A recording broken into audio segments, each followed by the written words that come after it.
Hello ladies and gentlemen, Tacoma SRT5 coming back at you today with, well, I've got a series of problems I'm dealing with.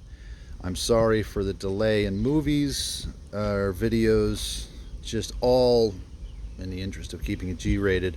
Heck has broken loose. My wife's car, this Toyota Highlander here, the water pump quit. Like, she came home and she said, my car sounds funny. I come outside, I started it, and it sounded like a diesel truck.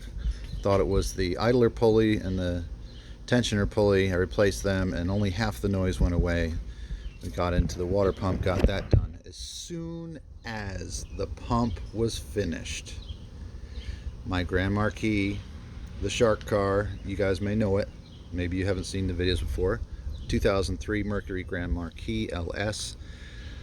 I get to work the next day in my car and it dies in the parking lot, in the parking spot at work. Okay, that's weird. Turn the key, it doesn't turn over. Turn the key again, turns over half a time but doesn't start.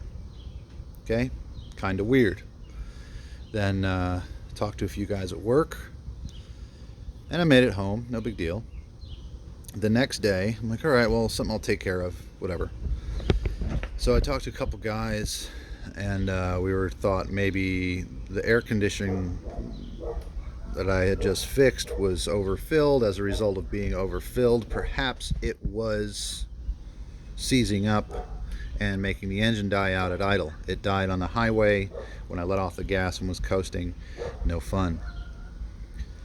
So it was the one time, and then I believe it was the next day, which was yesterday or the day before, it died on Route 66 and I had to push it into the median where I sat and waited for my wife to come with jumper cables and tow strap just in case, whatever. I said, well, now that you're here, let's try it again. Bump the key, fires right up, no problem. So I pull into a gas station. I said, obviously whatever it has going on has to do with heat. So I pulled into the gas station, sat there, told her to leave, and said, you know, I'll figure it out or I won't. I was like a mile from home. So let it cool down. Again, fires right up. I get home, I park it, and here we are. So this is the next day. I've left this home. I took her car to work so I could diagnose this further. I get under it, I take a look. The starter wire, I don't know if this is a result of the body lift. I don't know if this is a result of the starter being replaced or what, because sometimes you can only install those wires in 90-degree increments on starters or alternators. They have that little plastic deal that only lets you go one way or another. So here you guys are live with me. Well, I guess you're not live because I got to save the video and post it, but close enough. So I'm going to do a camera flip and we'll take a look. Here we are. We got the hood pins. And what I'm going to do, like I usually like to do, is do things slowly here and show everybody what exactly I've experienced.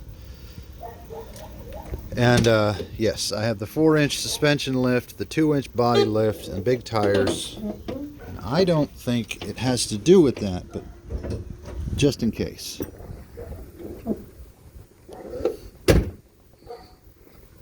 So we'll get in here. Maybe we can see it from the top, maybe not.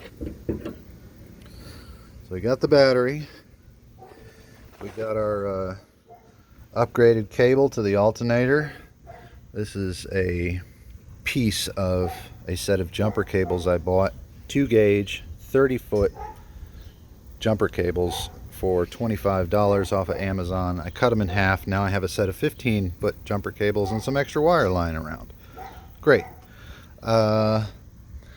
This wire I have replaced just for the heck of it, and I believe it's this wire right here. This is our starter wire. So we follow this down, goes all the way down here.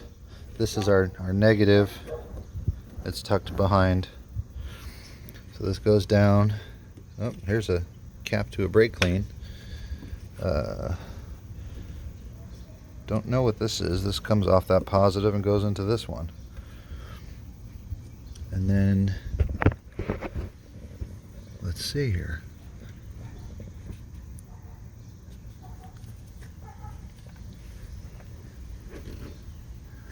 Okay. Well, oh, I see. Positive. Here's where the ground mixes in with it. It's both wires are in here. So there's a split off right here. You can see, there are my fingers on it. That's just dirt, that's not sparks. And that goes right to the block right here. So if we follow the other side of that, this is where it splits out.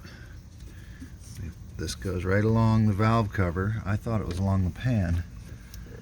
And this is where it drops down in. And it looks like there's a pinch here. So that's not good. Kind of pinched, kind of melty. Shouldn't look that way. Let's pull these loose. And these are just pressed to fit, I believe. I don't think you need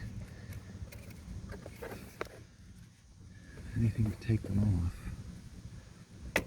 There we go, there's one.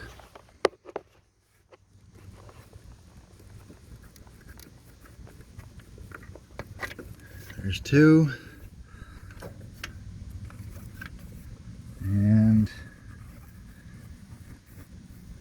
okay, I feel it going down there. I don't feel an anchor point, but oh yeah, there's one on the back of the head. Let's see if we can get in there.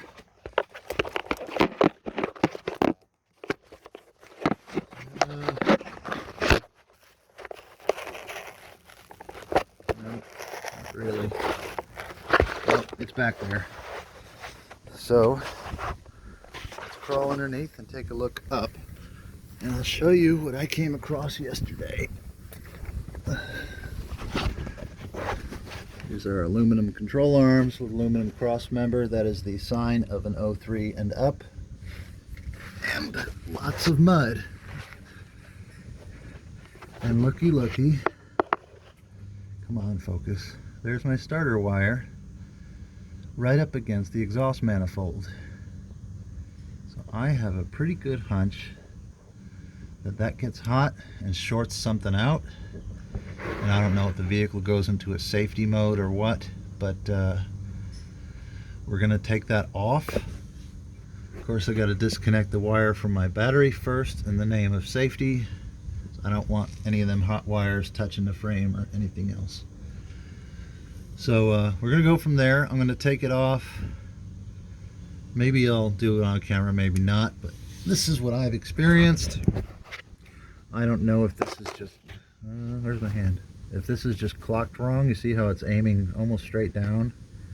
If I could just loosen these and pivot them back up. But I'm going to take a gamble and a guess that these against the manifold have already been damaged. So I'm going to replace them. I'll try and find something, knock something up out of some trash or old stereo wire or heavy gauge wire that I've got in the garage. And anyway, that's what I've run into with my lifted Grand Marquis. I don't know if it's at all related to the body lift or not, because as you can see, wait, camera flip, the wire is mounted to the block. The block is mounted to the K-member. The body has new spacers. We've lifted the body.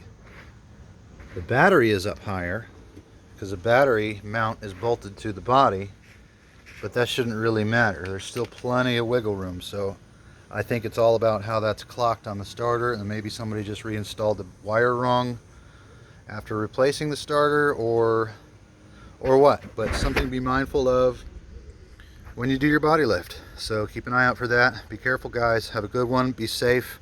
I'll make a wire and show you what I come up with.